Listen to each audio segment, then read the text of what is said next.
there's a word in Italian, it's travestito. You know what that means? In disguise, dressed up, be different. And I don't see why a lot of people criticize this type of thing. You know, I have read many books of the story of theater. And I remember very well that Shakespeare made transvestite all his actors.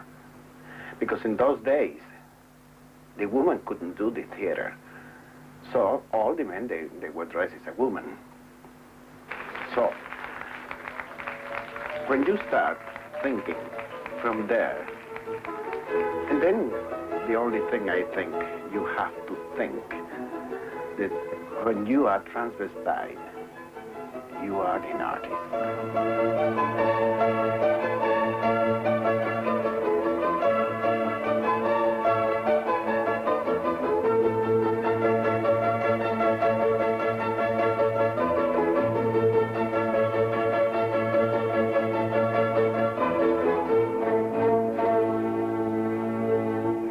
5 years ago, I did a play in a theater. It was called The Line by Horowitz. It was a beautiful thing, I think. The director was Peppino Patrone Griffi, and we did it in a theater. It was called Di Piccolo Eliseo. I did the part of a woman, and the other 4, they were all men. I remember Peppino told me that I should really feel like a woman. I think I was very good in it. And I remember Fellini and Giulietta Massina came to see us. And Giulietta came to a dressing room and she says, well, I don't have to compliment you because you were great anyway, but I can tell you one thing. This is the first time Fellini comes with me to a theater and he doesn't go to sleep. So you can take that as a compliment because he just loved it. So an Italian-American actor came to see us too. And when I opened the door, I was taking my wig off. And he looked at me and he says, is she a man? I can't believe it. So there was a lot of fun. We started laughing like mad because he really thought I was a woman. And his name was Tony Musante. He had seen the show on Broadway, and he says that our show was much better. From there on, I have done a lot of things as a woman. I was doing first what they call Le Sorelle Bandiera, and that was very funny also, but we did it more as a comedy thing, not as a serious thing like The Line. Anyway, after that, we went on and on and on. We went back to our own shows that we're still doing now after 10 years.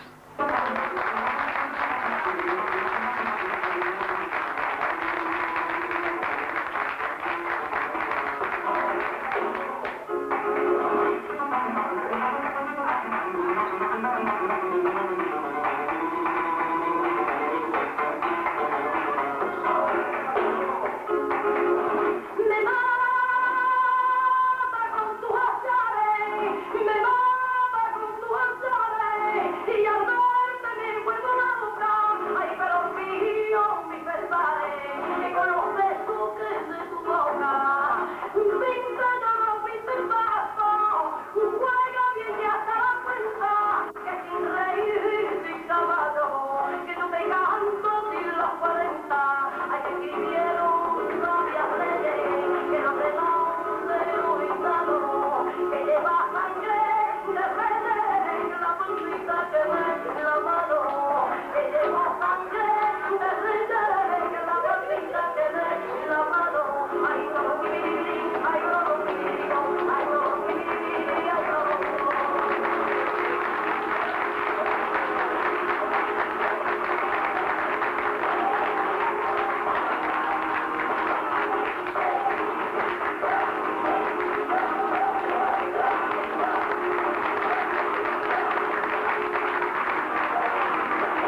was sick and tired of show business. I didn't want to do anymore.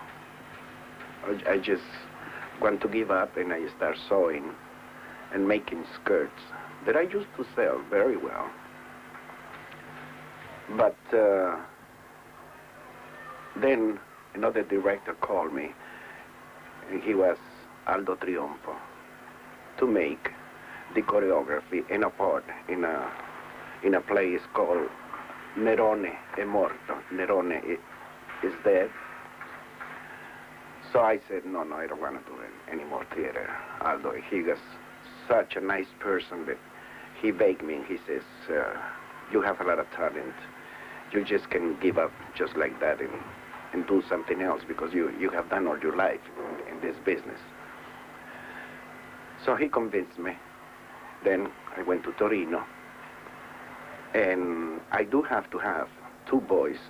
They have to be really beautiful boys. And that's how I met Neil Hansen. My agent called me in Rome and said there was a show to do. I said, what do you mean a show? I can't really do anything unless it's musical. And they said, well, it is. It's not Shakespeare or Chekhov, because obviously the language problem, I could only just speak Italian.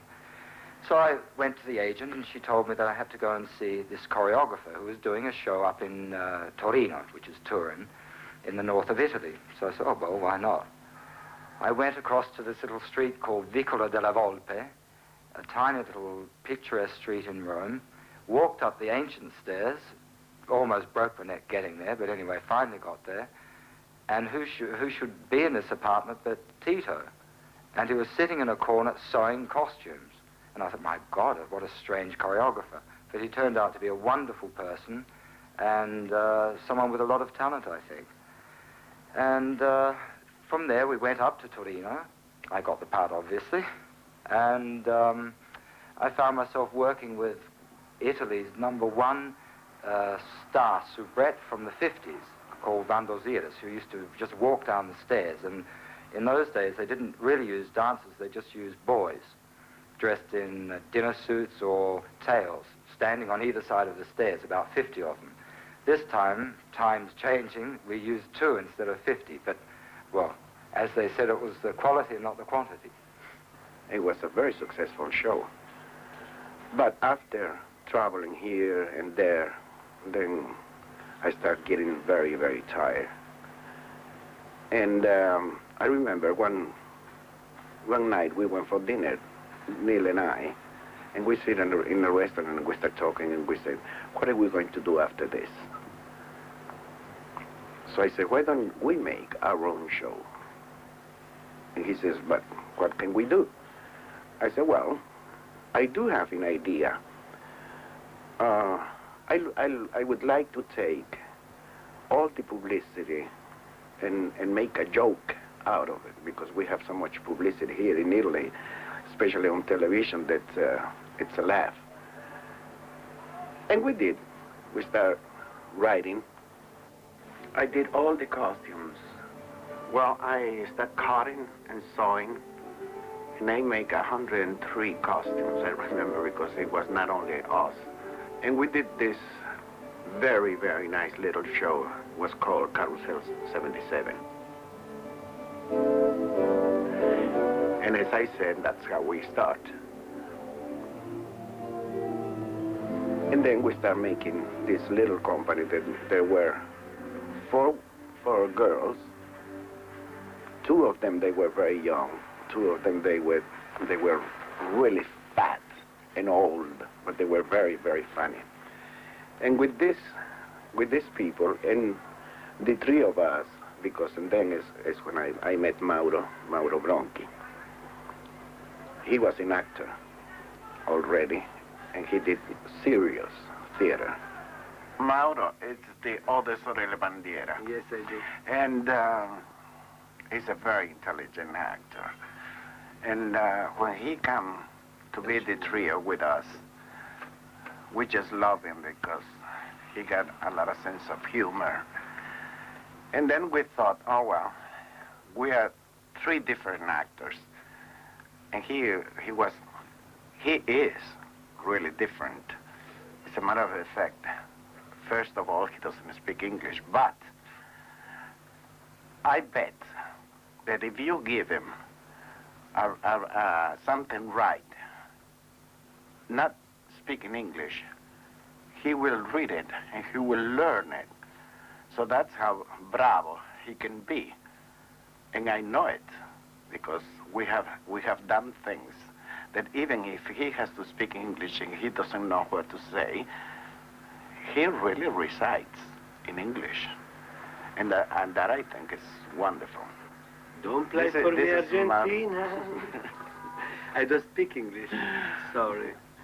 Well, we never ever thought of doing a trio act together, and especially dressed as women. It just happened by chance, because in the musical that we produced, 2-hour musical, there was only one number where we worked together, and that happened to be the number where we were dressed in a costume like the American flag. And we were singing Rum and Coca-Cola from the Andrews Sisters. I don't know if you do remember. It was a very cute song. You know, drinking rum and Coca-Cola, hold them for Cubana.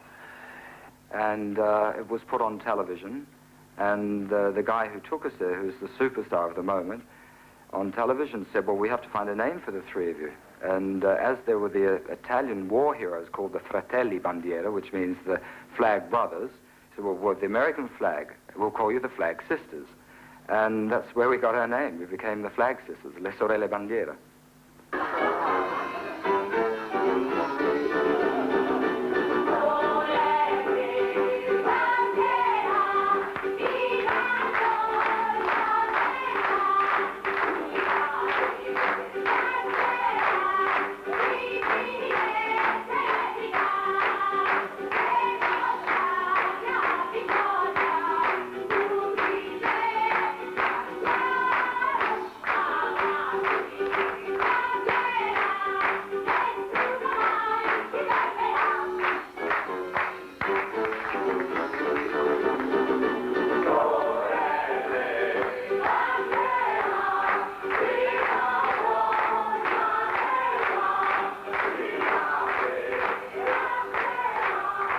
So we did it.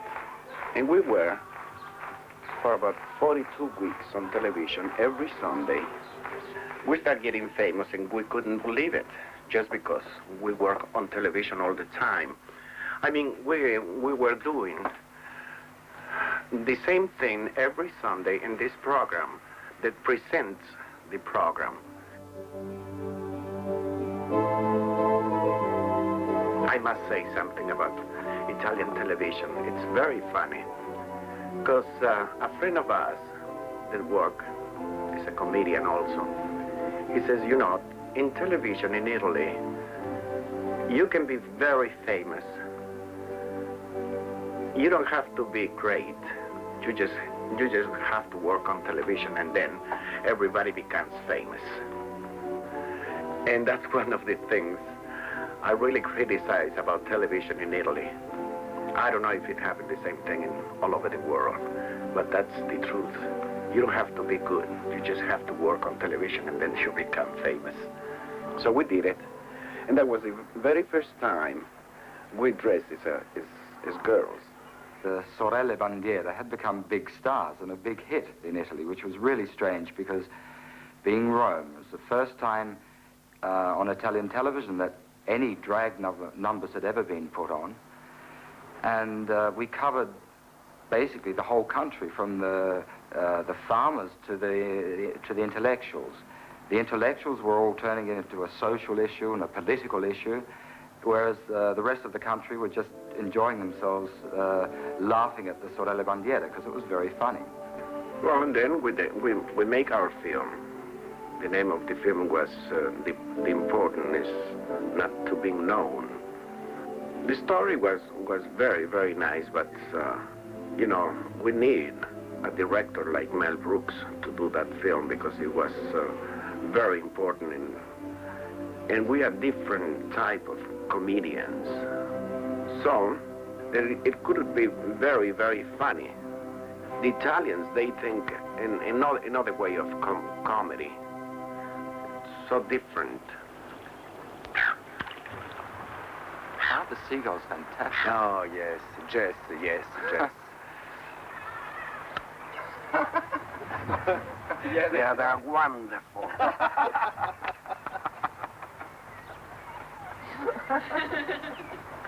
And I will never be adapted to do Italian comedy because, first of all, I don't like it. I don't think they're good comedians in Italy. We did a song there. It became very famous and it went into hit parade. It was called Fate più in là. How can I translate that?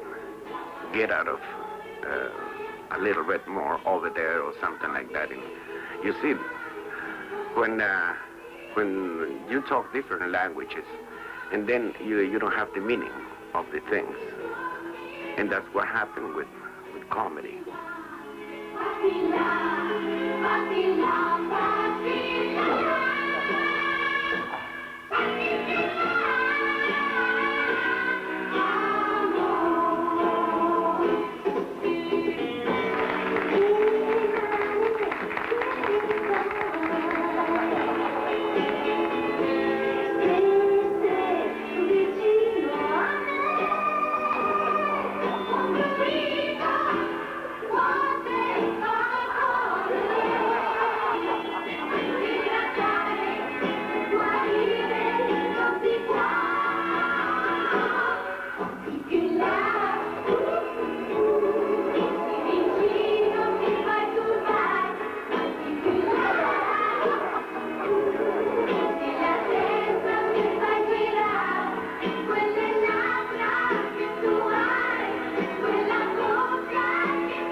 Yes, I have done a lot of films in Italy.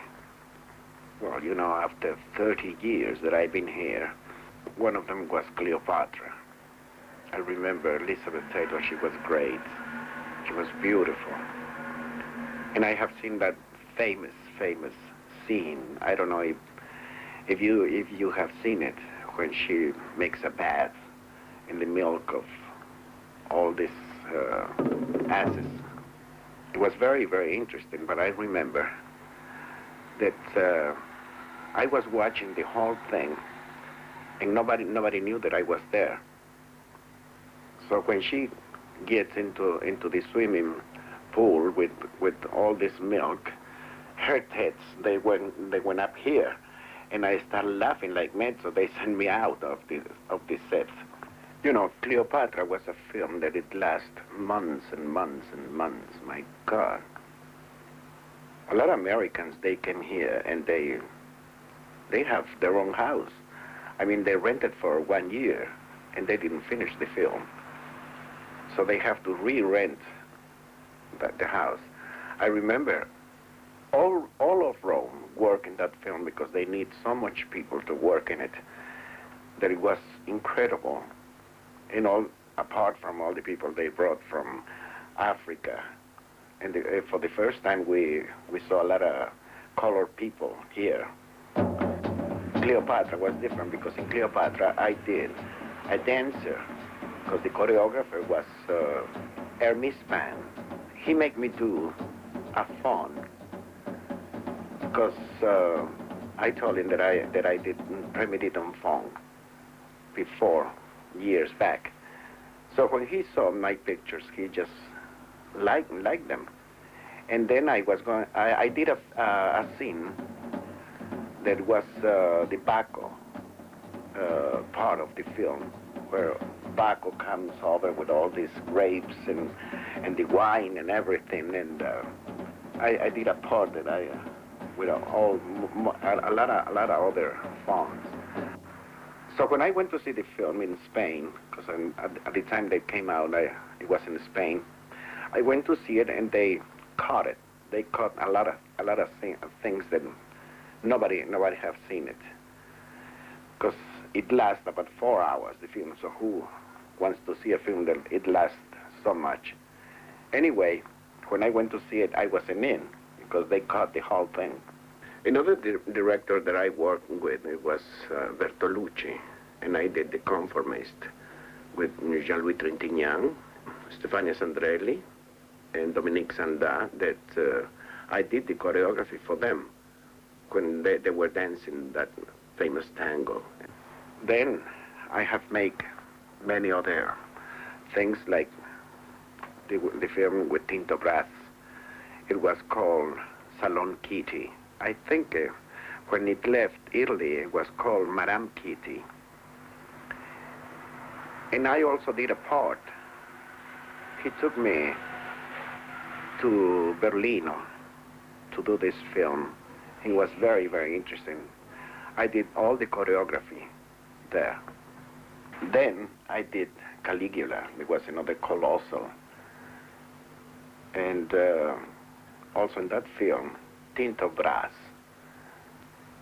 was the director, and he take me doing the choreography then.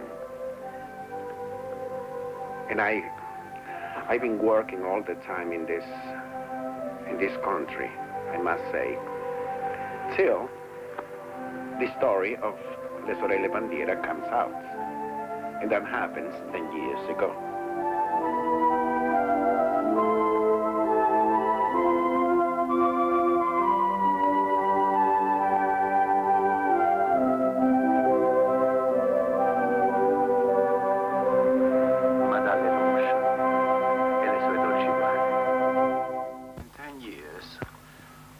Separate once, the trio, I mean, and then everybody took their own way. And Mauro make a theme with a girl. Neil went to Australia, and I was all by myself. And while I was in Australia, Tito was back in Roma doing La Diva.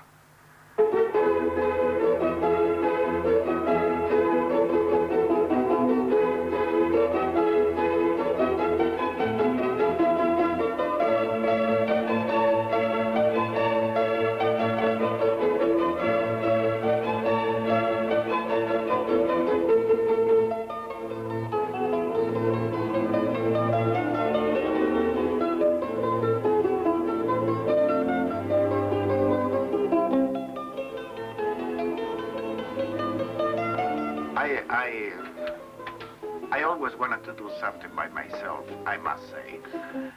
And I invented a story that Emilio Giannino, this is Emilio Giannino, he write for me. And it was called The Diva. And it was a very beautiful thing about all the divas in the world. And Giannino, practically, after writing, he directed me. And I remember the first night, I didn't know all the part that I have to do. And then he suggests, because and you can hear with the more memory. his voice. Yeah, you can hear more his voice than my voice. Because she is perfectly with the peruke and the customs, with the look. All is perfectly. But the memory is not perfect. And I, in dietro le quinte. In the wings. In the wings. And my voice is louder. La voce guida? No, è più forte della sua. Yeah, louder than his. Yes, everybody right the day after in the critics. Oh, God. The suggeritore, I don't know. Yeah, the prompter. The prompter is more... has more voice. More voice than the diva. It's a joke because sometimes she is perfect, but not every night.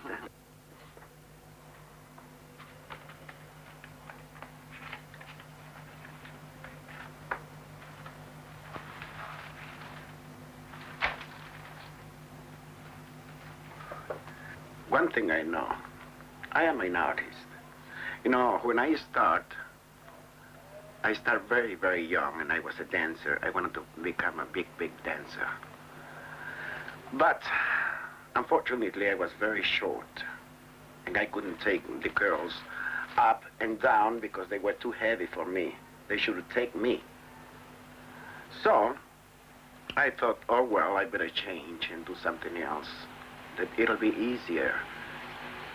I wasn't a beautiful boy like all the others. They were tall and very nice and very handsome. So I decided to become a specialist dance into the same ballet that I was doing. So I just did the parts, like in Petrushka. I did the part of doll and all those things. Then somebody offers me to go with Catherine Dunham. At the time, I was studying with her in New York. And I loved dance primitive. I think I was one of the very few white dancers that I danced with Catherine Dunham in the same ballet. So, evidently, I was a very good dancer, primitive. And sometimes I have to make up all my body darker. I was doing a witch doctor. From San Francisco, we left and we went to Sydney. Then we went to Melbourne. Then we went to Tokyo, Osaka. I did a beautiful turn. And then I came back to the United States. Then I went back to Mexico. And I started getting famous. I was starting getting a little bit older, so I decided that I should become a choreographer. And I did. Then from there I went to Cuba. Excuse me, I have a cough. And in Cuba, I became the choreographer of Tropicana, which was one of the biggest places in those days. And then for the first time I came to Europe. And in Europe, I came to Italy. And from Italy, I went to France. And then, who do I met in France? The greatest of all, Marcel Marceau. I talked to him, and then he let me go into his school. And I really loved it. After that, I came finally to Rome, and I set myself here because I love this city, and it was great in those days. I remember it was what they call La Dolce Vita. So I got to meet Fellini, and he wants me for a film that was exactly that name, La Dolce Vita. I remember that I have to wait and wait and wait because I have a scene in the end of the film So, you know how happened to us people from show business. Sometimes we don't like to wait. So I decided to go back to Mexico again, and I did. And when I came back again to Europe, I knew that Fellini was looking for me doing La Dolce Vita. So he says, I'm sorry you left, and I just didn't make it that time. But after years, he made another film. I did a film, it was called Toby Dammit, from the book of Allan Poe, 3 Steps into Delirium, with Terence Stamp. He was a wonderful actor. And Fellini called me and asked me to make a character that in those days was very famous in Rome, the couturier, Schubert. And then everybody thought that I looked like him. The only difference is that he was much more older than I was. And I didn't make up myself from 9 o'clock in the morning in those days, and not even now. I just make up when I go to dress as a woman now. Senti caro, cosa fai stasera? Sai che sei proprio carino, il tipo giusto per me. Senti caro, cosa fai stasera? Perché se vuoi posso tirarti un po' su. Sono molto sexy, baby, voglio te, e vedrai, e non ti pentirai. Caro, vuoi venire con me? Senti caro, cosa fai stasera? Lasciale perdere, sai, quelle non fanno per te. Senti caro, cosa fai stasera? Se vuoi qualcosa di speciale, devi farlo con me. Stasera sono sola e voglio star con te. E vedrai che poi ricorderai. Caro, vuoi venire con me? Abbiamo una stanzetta che ti aspetta lassù. È vuota ma se vuoi riempila tu. Non c'è neanche un divano né una sedia però. C'è solo un letto ma per noi ci basterà, sai. Senti caro, cosa fai stasera?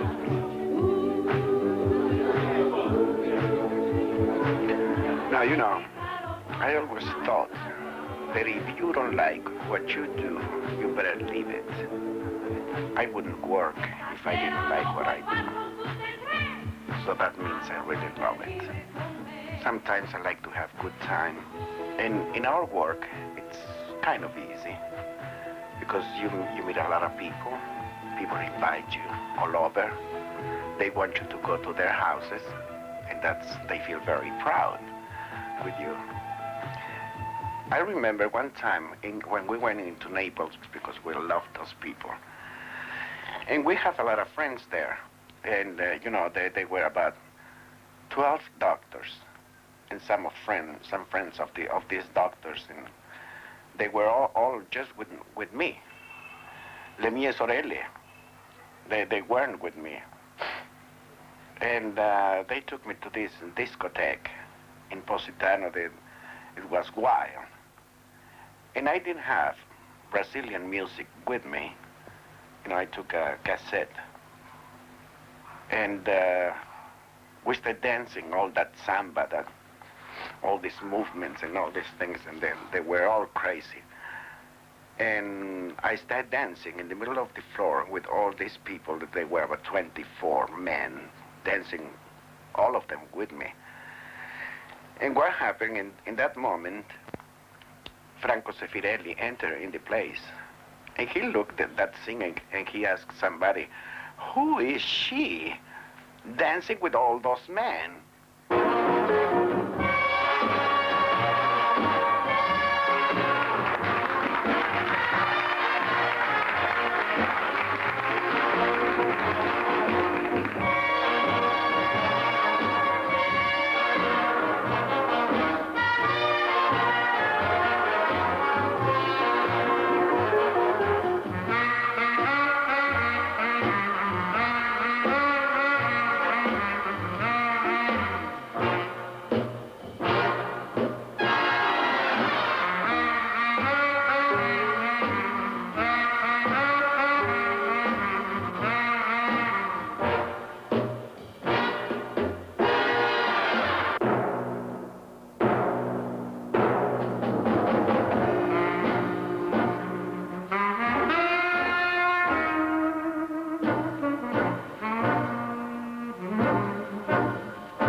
30 years, I haven't lost my American way of thinking, my American way of doing things. You know, many times I don't want to be accused of saying, oh my God, you are getting old, and then you think all the time that your days were much better than nowadays. No, it isn't that, because I still look very young, and that's what it counts. But I remember in 1956 when I arrived in Italy, and that was when La Dolce Vita was here, everything was so different in Rome. I adore Rome in those days. And I adore Rome right now. The only thing that is, unfortunately, we have so many cars. You cannot walk in the streets like you used to be, because there were so little amount of cars when I came here that you could walk all over the streets and see Rome. It's getting, how can I say, like a woman that lost all her prestige, and she become, I don't know, a whore, or maybe it's too hard to say. But Rome is not the same thing as it was 30 years ago when I first arrived and I saw it. Naturally, people change all over the world, but this city is still beautiful. I must say, I think I'm a very fortunate man that I have seen Rome 30 years ago.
Well, I think I am going to bed. You know, I think you thought that I was living in a beautiful apartment. But I must tell you something. I'm living in a very, very small apartment.